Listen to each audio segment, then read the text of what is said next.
በምንኖርበት ዓለም ሁሉም ተናጋሪ ተደማጭ ግን ጥቂት ነው። እስኪ ስንቶቻችሁ ናችሁ በሰው ምላስ የቆሰላችሁት?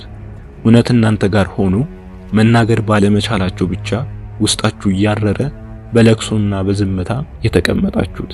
ስንቶቻችሁ ናችሁ ዕውቀት ኖራችሁ መግለጽና መናገር ባለመቻላችሁ ምክንያት እንደ አላዋቂ ታያችሁት? ምን ያህሎቻችሁ ናችሁ ለማይሰማ ሕዝብ ምን አስወራኝ ብላችሁ የተዋችሁት? ነገር ግን ሁላችንም እዚህ ጋር አንድ ነገር ይቀረናል፣ የንግግር ክህሎት። ያ የመናገር ብቃት ሲመጣ ሰዎች በቀላሉ ይሰሙናል። ሰዎች ስንናገር ዝም ማለትና ማዳመጥ መረዳት ይጀምራሉ። ትክክለኛ ተናጋሪ ሲመጣ ዓለም ዝም ትላለች።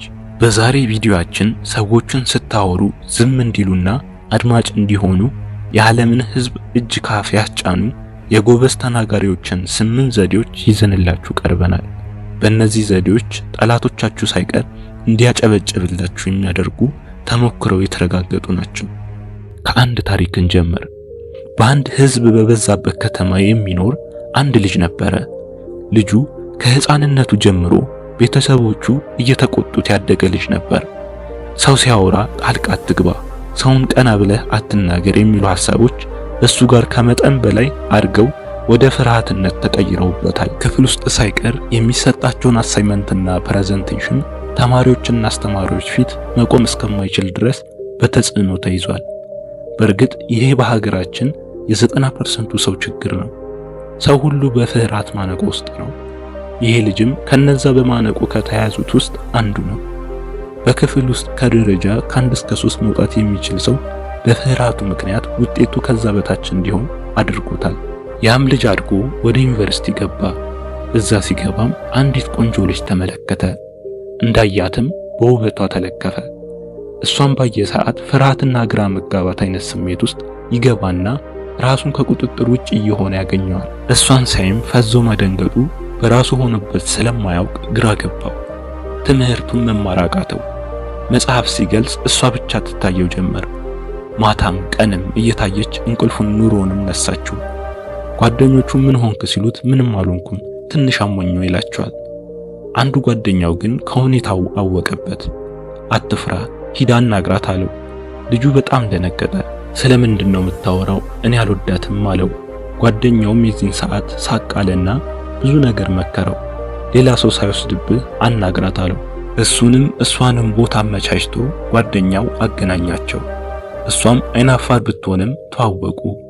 ከጊዜ ወደ ጊዜ ግን እሷ ልጁን ልትወደው አልቻለችም።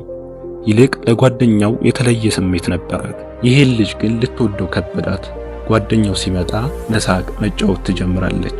ከጓደኛው ጋር ሰዎች ማውራትና መነጋገር እሱንም መስማት ይወዳሉ። ልጁም እንደሚወዳት በትክክል ሳያሳያት በትክክል ሳያናግራት ከተመረቁ ከ5 ዓመት በኋላ ጓደኛውን እንዳገባች ሰማ። በጣም ተናዶ አለቀሰ። መሞትም ፈለገ። ቤቱን ዘግቶ ምግብ ሳይበላ 3 ቀን ቆየ። የዚህን ሰዓት ቤተሰቡ ደነገጠ። ይጮሃል፣ አይበላም፣ በር ቆልፏል። የዚህን ሰዓት ቤተሰቡ መታከም እንዳለበት ወሰነ። በር ሰብረውም ገብተው የአእምሮ ሆስፒታል ወሰዱት። ዶክተሩም ብዙ ነገርን ተመልክቶ ቀላል እንደሆነ ተመልክቶ አንድ ሳይካትሪስት አገናኘው። ልጁም ከብዙ ሳምንት በኋላ ቀለል ብሎ ስለነበረ ሳይካትሪስቱም ያንተ ችግር መናገር አለመቻለ ነው። በትክክል ሐሳቡን መግለጽ የማይችል ሰው በራሱ ኮንፊደንስ የለውም። ሰውም ምን ሊል እንደፈለገ ሊረዳው አይችልም። መናገር መቻል በማይተመን ገንዘብ ራስን የመሸጫ ዘዴ ነው። ራስን መሸጥ ማለት የምትፈልገውን ማሳካት ማለት ነው። ፍርሃትህ ከየት እንደጀመረ ታውቃለህ አለው ሳይካትሪስቱ። ወጣቱም አላውቅም፣ ስወለድ ጀምሮ እንደዚህ ነኝ አለው። አይደለም፣ ቤተሰቦቻችን ሲያሳድጉን ነው ያ የተፈጠረው። ሳይካትሪስቱ ከልጁ ስሜት በመነሳት እኔም እንዳንተ ነበርኩኝ፣ ወደ ኋላ ሄጄ ስመለከት ታሪኬ ቤተሰቤ እንደሆነ ደረስኩበት አለው። ልጁም ከትንሽ ዝምታ በኋላ ቤተሰቦቼ የሌለ ጎረቤትና ዘመድ ልጆችን አክብረው እና የሚያወሩትን እያደነቁ እኔ ሳውራ ግን ጣልቃ ገባህ፣ ዝም በል፣ እንደ ሌሎች ልጆች የሆነ እንክብካቤ አይሰጡኝም።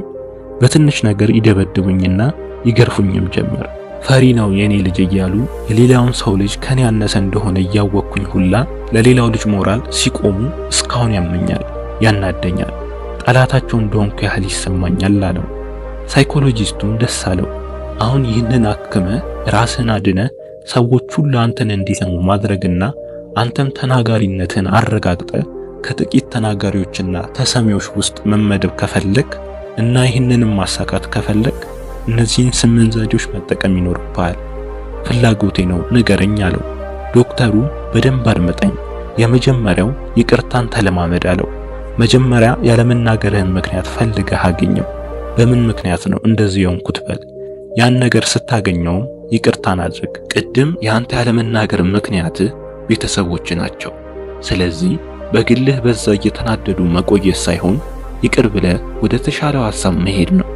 የዛን ሰዓት የተደበቀውና የተኮረኮመው ማንነት መምጣት ቀና ማለት ይጀምራል።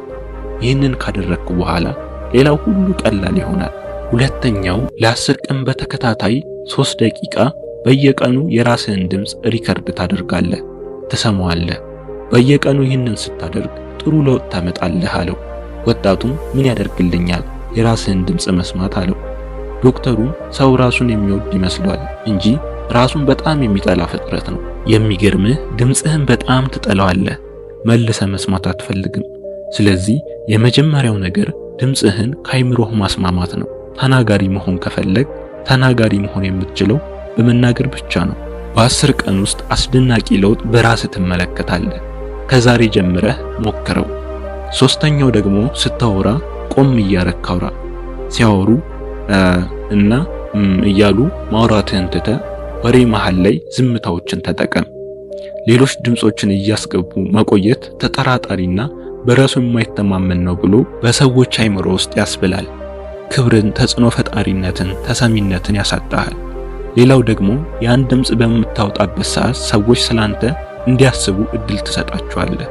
ይሄ ደግሞ አንተ ቀጥሎ ልትለው ስላሰብከው ነገር እንዲገምቱ ያደርጋቸዋል። ያ ደግሞ ሰዎች አንተን በጉጉት እንዲሰሙ ያደርጋቸዋል። ስለዚህ አላስፈላጊ ድምጾች ፋንታ ዝምታን አስገባ። አራተኛው ደግሞ በደንብ አንብብ፣ በደንብ ጻፍ። ይህንን ስታደርግ በደንብ ታወራለህ። ይህንን ስታደርግ ቃሎች በየቀኑ ተጽዕኖ ፈጣሪና አሳማኝ ይሆናሉ። የትኛውም ሴት በእጅ ታደርጋለህ። ያለፈው ታሪክ ያን ያስተምራል። የምትሰማው ደግሞ ጥሩ ቃላት ያላቸው ሰዎች ይሁን። አምስተኛው አይምሮ በጥቅሶችና አባባሎች እንዲያስቡ አድርገው። የዛኔ ዓለም ያንተን አባባሎች ትቀባበሏለች። ለምሳሌ ታዋቂዎች የሚናገሩት ጥቅሶች በደንብ አንብብ። ተረትና ምሳሌዎችን በሃይማኖታዊ ጥሩ አባባሎችን ሸምድድ።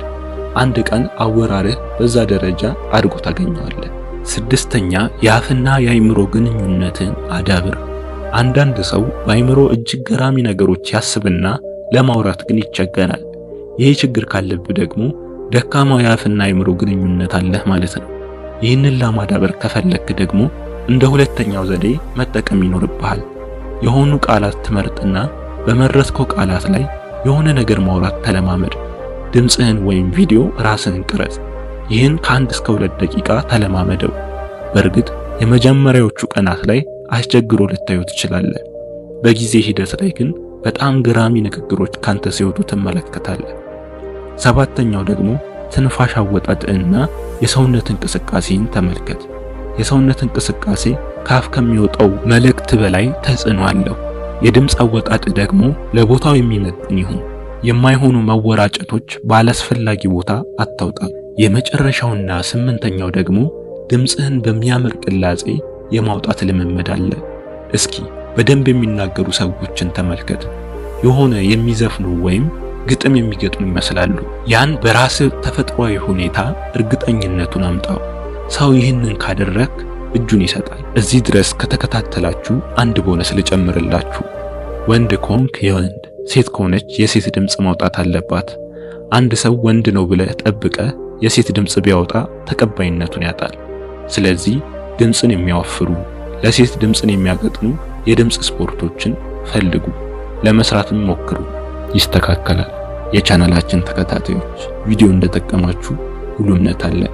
በቀጣይ የተሻለ ቪዲዮ ይዘን ስለምንመጣ ላይክ እና ሰብስክራይብ እንዲሁም ሼር በማድረግ አብሮነታችሁን አሳዩን። መልካም ጊዜ፣ ጥሩ ህይወት።